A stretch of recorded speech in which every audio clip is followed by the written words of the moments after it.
Yep l'équipe, comment ça va? J'espère que vous allez tous très bien, c'est Vico. Aujourd'hui on se retrouve en ce mardi pour débriefer ensemble du deuxième rendez-vous MotoGP de la saison 2024. On était ce week-end du côté de Portimao au Portugal et bien évidemment dans cette vidéo on va revenir sur les 5 enseignements marquants de ce deuxième week-end de compétition. Je sais pas ce que vous en pensez, mais moi j'ai vraiment l'impression, et je suis très honoré, que Jorge Martin regarde nos débriefs. Souvenez-vous de ce que je vous avais dit lors de la vidéo post-Grand Prix du Qatar. Jorge Martin va devoir s'inspirer de la stratégie et gestion de course de Francesco Bagnaia. Et ce qui est sûr, c'est que Jorge Martin a dû revisionner ce premier Grand Prix de la saison qu'il a appris, et qu'il a appris très vite. Parce que oui, Jorge Martin nous a fait un Grand Prix, un week-end complet à la Francesco Bagnaia, pas le plus rapide lors des essais, pas non plus le plus rapide lors des qualifications, seulement 3e sur la grille, battu par Enea Bastianini et par Maverick Viñales, et pas non plus vainqueur de la course sprint. On sait pourtant que cette fameuse sprint race du samedi, c'est un petit peu le baromètre de Jorge Martin. Le Martinator, quand il remporte la course sprint, c'est généralement sa spécialité, ça veut dire que le dimanche, lors du Grand Prix principal, il va être capable de jouer la victoire. Et là, que nenni, battu notamment par Maverick Viñales, terminant seulement 3e. Maverick Viñales qui était considéré comme le grandissime favori pour aller remporter un premier Grand Prix en carrière depuis un certain moment. Et pourtant, Jorge Martin, sur cette course de dimanche, a appliqué à la lettre la stratégie et la gestion de course de Francesco Bagnaia. Et autant vous dire qu'elle est imparable, à défaut d'être forcément très impressionnante. Puisque oui, Jorge Martin a pris un énorme départ. Il a été extrêmement agressif au frein dès le premier virage, a pris la tête des opérations et a établi en tête de course son propre rythme, un rythme très élevé, très soutenu, qui lui a toujours permis d'avoir ce petit matelas de sécurité. Et sans avoir été inquiété du Grand Prix, Jorge Martin est allé chercher la victoire et les 25 points qui vont avec, allant chercher même sa 6e victoire en Grand Prix. Et Jorge Martin, au-delà de cette victoire et des 25 points pris, prend également la tête des opérations au classement pilote. Tout cela au détriment de Francesco Bagnaia, le leader du championnat du monde avant le début des hostilités à Portimao au Portugal. Francesco Bagnaia qui a vécu un week-end assez compliqué, on va pas se le cacher. Pourtant, eh bien, son début de week-end ressemblait peu ou prou à celui du Qatar. Un peu en retrait aux essais libres, on revient dans la course le samedi, on se qualifie plutôt bien sur la grille lors de la séance qualificative, 4e je le rappelle, une 2e ligne, ça reste solide, mais là où le bas a blessé pour Francesco Bagnaia, c'est au moment des courses, là où ça compte vraiment, puisqu'on le rappelle, cette sprint race et bien sûr ce Grand Prix le dimanche, ça rapporte des points, de nombreux points, et Francesco Bagnaia, sur la sprint race le samedi, qui on le rappelle n'est généralement pas son point fort, a très rapidement réussi à prendre la tête des opérations, imposant son rythme, se détachant même, il avait presque course gagnée à quelques tours de l'arrivée. Oui, mais voilà, Francesco Bagnaia a commis une erreur, comme ça peut lui arriver de temps en temps, une erreur due, j'imagine,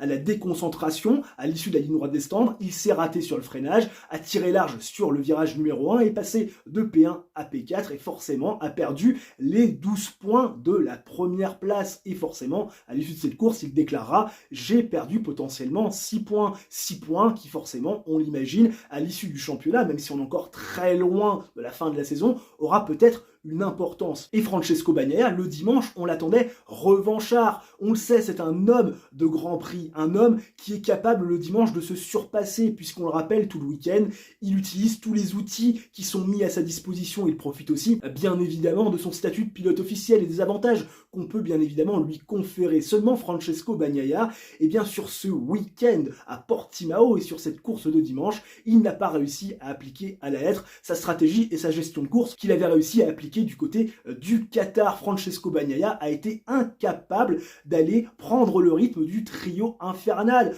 de ces 3 garçons qui se sont très vite détachés. Je veux bien sûr parler de Maverick Viñales sur Aprilia, mais également bien évidemment de son coéquipier Enea Bastianini et de son plus grand rival, dauphin au championnat l'an dernier, Jorge Martin. Un Francesco Bagnaia un petit peu chahuté au départ et qui très rapidement a dû se rendre à l'évidence. Il n'avait pas le rythme pour aller chercher le trio de devant, ce qui forcément j'imagine, lui a mis un coup sur la casquette. Et attention, ce n'était que le début des ennuis pour Francesco Bagnaia, puisque plus tard, il se fera attaquer et dépasser par Pedro Acosta, qui clairement a montré aucun complexe face au champion du monde en titre, ne lui laissant même pas le soin de répliquer. Et puis derrière, Pedro Acosta qui s'est échappé, qui a lâché Francesco Bagnaia. Là aussi, nouveau coup dur pour le double champion du monde italien. Il y a eu Marc Marquez qui s'est mêlé à la lutte, qui s'est dit tiens, si je pouvais me payer le scalp du double champion du monde en titre. Marc Marquez fait plusieurs tentatives et au bout d'un moment finit par avoir raison de Francesco Bagnaia qui clairement était en difficulté. Mais Francesco Bagnaia n'a pas été patient et il a été victime quelque part de son agacement et peut-être aussi de son ego. Il a tout de suite voulu redépasser Marc Marquez qui a voulu revenir sur la trajectoire. Et ce qui devait arriver arriva, ils se sont accrochés et les deux ont terminé dans le bac à gravier. Alors forcément, il y a pas mal de spéculations. À titre personnel, je pense, comme la direction de course, que c'est un incident malheureux et qu'aucun des pilotes n'est véritablement fautif. Francesco Bagnaia, il avait la place à l'intérieur, il a essayé de s'engouffrer et puis Marc Marquez, il a essayé de garder sa trajectoire et puis ils ont fini par se percuter et ce qui devait arriver arriva, ils ont terminé dans le bac à gravier, mais je suis pas vraiment sûr qu'il y ait vraiment un pilote à blâmer. En tout cas, ce qui est sûr, c'est que Francesco Bagnaia montre ses limites quand les choses ne se déroulent pas véritablement comme prévu. Je louais la semaine dernière sa stratégie et sa gestion de course et je le fais pratiquement à chaque fois parce que oui, stratégiquement et en termes de gestion, il est vraiment au-dessus du lot, mais quand il n'arrive pas à appliquer son plan, quand il y a un petit grain de sable qui vient quelque part s'insérer dans la machine, eh bien, il est très vite déstabilisé et là, quelque part, cette tentative de repassage sur Marc Marquez, eh bien finalement, ça a conduit à une chute qui était inévitable. Quelque part dû à l'agacement, aussi dû peut-être à l'ego, mais ce qui est sûr, c'est que ça lui fait perdre pas mal de points. Il a désormais 23 points de retard face à Jorge Martin. C'est vrai qu'on est en début de saison et que pour l'instant, ça n'a pas forcément beaucoup d'importance parce que le championnat est long et que Jorge Martin, lui aussi, à un moment donné, partira à la faute. Mais quand même, ces 23 points qui, mis bout à bout, à la fin d'une saison, peuvent avoir des conséquences. Et puis on le rappelle, quand l'ami Pecco Bagnaia fait des erreurs, eh bien régulièrement ensuite, il est capable de partir à la faute. Et on le rappelle, le prochain rendez-vous, ça sera aux États-Unis, et aux États-Unis l'an dernier, il se battait pour la victoire avec Alex Rins, et on le rappelle, il était parti à la faute, et forcément sur le plan mental, ça pourrait avoir son importance. Parlons désormais d'un autre malheureux, monsieur Maverick Viñales. Maverick Viñales qui fait partie, on le rappelle, des nombreux pilotes qui sont en fin de contrat. Il sera, comme Fabio Quartararo et Jorge Martin, pour ne citer que ces deux-là, sur le marché des transferts. Et forcément, Maverick Viñales, on imagine qu'il a envie de garder son guidon Aprilia pour l'année prochaine. Une machine qui est performante, qui peut lui permettre de jouer régulièrement des podiums et pourquoi pas même d'aller chercher une victoire, lui qui n'a plus gagné en MotoGP depuis un petit moment. Et Maverick Viñales, il s'est rappelé au bon souvenir de Portimao l'an dernier où il avait terminé deuxième du Grand Prix principal jusque derrière l'intouchable Francesco Bagnaia. Et forcément, l'ami Maverick Viñales, il s'est rappelé à ce bon souvenir dès les qualifications avec une deuxième place, une première ligne et une victoire sur la course sprint. On le sait, cette Aprilia, sur un circuit comme Portimao, qui est un circuit dit de pilotage, elle fonctionne très bien. Et Maverick Viñales a décidé d'en profiter pour aller chercher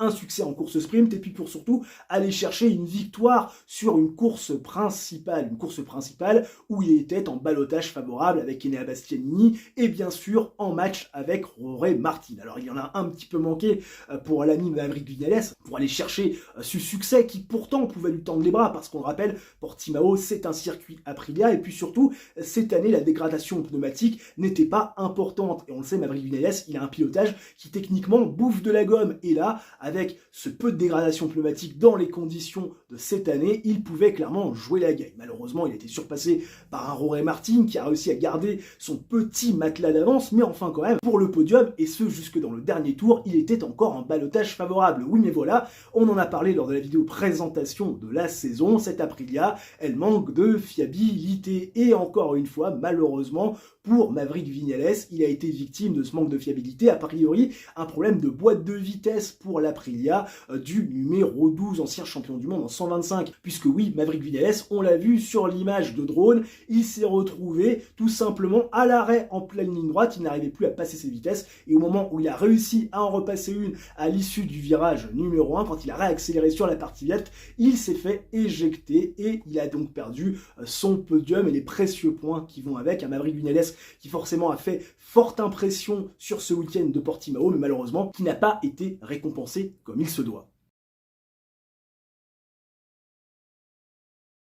On dit souvent que le malheur des uns fait le bonheur des autres. Eh bien, Pedro Acosta a eu le bonheur de voir, entre guillemets, la chute de Maverick Viñales devant lui pour aller chercher le premier podium MotoGP de sa carrière, et loin d'être le dernier, vous l'imaginez. On avait loué son incroyable performance du côté du Qatar, extrêmement agressif, extrêmement entreprenant, l'ami Pedro Acosta qui aura 20 ans dans quelques semaines et qui, sur ce week-end de Portimao, aura encore prouvé, s'il en était encore besoin, qu'il sera un candidat très sérieux pour aller jouer une première victoire en catégorie reine.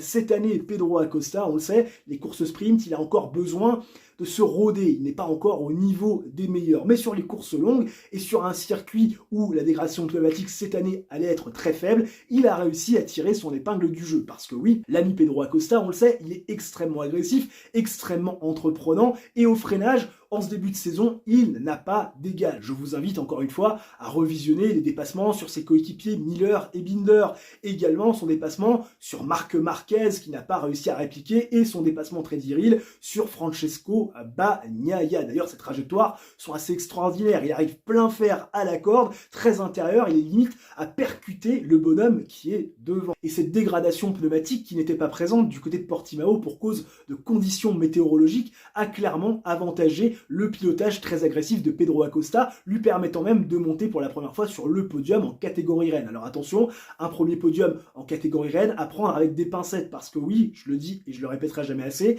avant l'entame du dernier tour, il était 4 secondes derrière Bastianini et Maverick Viñales qui se battaient pour la seconde place. Et sans le problème de fiabilité de l'Aprilia de Maverick Viñales, ancien champion du monde en 125 il y a quelques années, jamais Pedro Acosta n'aurait pu monter sur la boîte. Alors attention, Pedro Acosta, il a progressé en termes de rythme de course. Il est, à mon sens, un petit peu plus proche qu'au Qatar. Il progressera aussi, à mon sens, sur la sprint race. On le sait, c'est quelqu'un qui travaille beaucoup, qui analyse les choses, qui apprend vite. Il arrivera aussi, à mon sens, à bien se qualifier. On sait que l'Aprilia a réussi à aller en première ligne, à terminer deuxième des qualifications. Pourquoi la KTM Gaz de Pedro Acosta ne serait pas capable de faire de même? Et puis on le rappelle, il est aussi extrêmement agressif en paquet, intraitable sur les freins. Et forcément, Pedro Acosta, au fur et à mesure de la saison, il va se rapprocher d'un podium à la régulière et surtout aller chercher sa première victoire en MotoGP qui interviendra à l'issue de cette saison 2024, à n'en pas douter. Le seul petit bémol, et qui à mon sens est important de souligner, c'est que Pedro Acosta va quand même devoir faire évoluer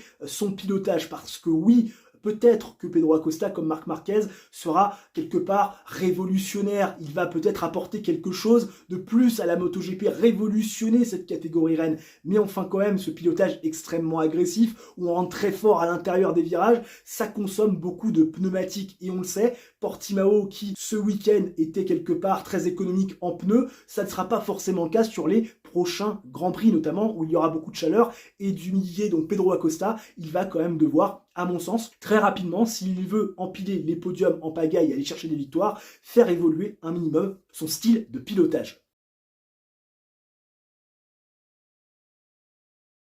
Passons désormais à nos Français. Et oui, vous le savez, on ne termine pas une vidéo sans parler de Johann Zarco et de Fabio Quartararo. Alors forcément, on le sait, c'est extrêmement compliqué, notamment pour Johann Zarco, qui est, on le rappelle, chez LCR Honda, équipe dirigée par Lucio Cecchinello, chez qui il avait déjà été lorsqu'il était chez Ducati Avintia. Mais encore une fois, on le dit et on le répète, cette Honda, il faut la développer et ça ne va pas se faire en un jour. Et Johann Zarco, comme l'ensemble des pilotes Honda, est en difficulté, pas de points sur la sprint race et seulement 15e de la course longue le dimanche, celle qui compte vraiment. Un seul petit point et surtout il a profité de nombreux abandons. Et puis au-delà de ça, surtout presque 40 secondes de retard sur l'ami Jorge Martin ancien coéquipier chez Pramac. Ça doit faire mal, extrêmement mal. Et puis pour Fabio Quartararo, le week-end s'est un petit peu mieux passé. Il a réussi à se qualifier en Q2. D'ailleurs, les deux Yamaha étaient en Q2 sur un circuit dit de pilotage où on rappelle le niveau entre les machines se resserre parce que oui,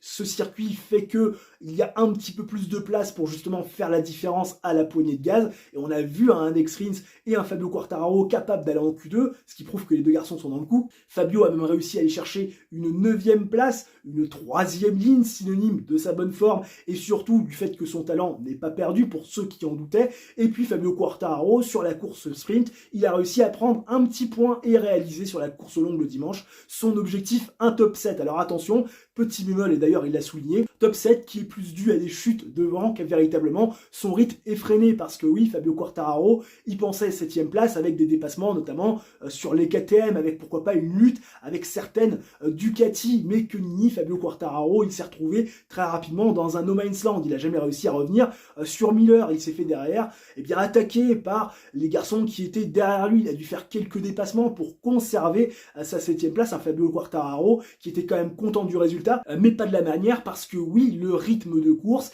n'était pas bon. Presque 20 secondes de concédé sur Jorge Martin, c'est-à-dire presque 8 dixièmes par tour. Autant vous dire qu'on est très très loin du compte, et forcément quand on s'appelle Fabio Quartararo, on a envie de plus. Et moi, à titre personnel, je tire la sonnette d'alarme, parce que oui, dans une interview, Jules Laurent lui demandait quand est-ce que vous allez tirer la sonnette d'alarme, quand est-ce que vous allez dire à un moment donné ça ne va plus. Et Fabio Quartararo avait répondu qu'il n'allait pas attendre longtemps. Et moi je pense que la sonnette d'alarme, il faut la tirer maintenant, parce que quand on voit, enfin maintenant, tu vas me dire, ça fait 2 ans que la Yamaha est pas au niveau, mais enfin quand même, quand on voit la prestation de cette Yamaha sur ce circuit de Portimao, réputé être un circuit de pilotage et qui normalement peut faire briller les qualités de la Yamaha, eh bien c'est un résultat qui est bien triste. Fabio Quartararo, il n'a pas perdu son talent de pilote, il est considéré par beaucoup, et j'en fais partie, comme étant encore le meilleur pilote de la planète, et malgré son talent indéniable, il n'arrive pas à se mêler à l'adulte. Il est dans un no man's land, et si on est plus loin à Portimao que ce qu'on était au Qatar, ce n'est très clairement pas bon pour l'avenir. En plus, on rappelle, lundi, il était censé avoir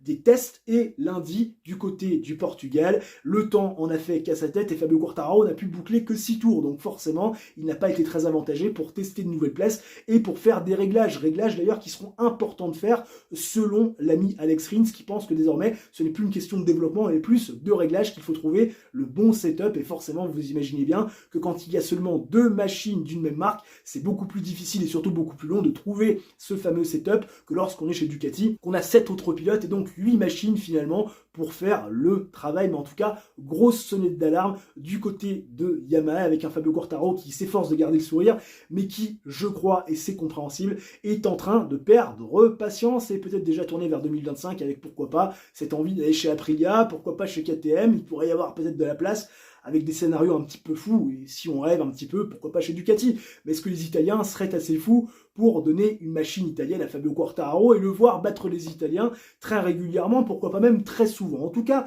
je vous attends dans les commentaires. Bien évidemment, cet espace est fait pour vous. Vous pouvez me dire ce que vous avez pensé de cette vidéo, du Grand Prix dans son intégralité. Si vous voulez parler de Moto 3, de Moto 2 aussi, vous pouvez le faire. C'est vrai qu'on ne le fait pas dans ces vidéos, mais sinon ça serait tellement long. Et puis bien évidemment, si cette dernière vous a plu, n'hésitez pas à réaliser votre coup du chapeau, le like, l'abonnement, l'activation de la cloche. Ça mange pas de pain, c'est totalement gratuit, ça aide la chaîne au référencement. Et nous on se retrouve très prochainement pour une nouvelle vidéo. D'ici là, portez-vous bien, ciao, bye bye, et à la prochaine.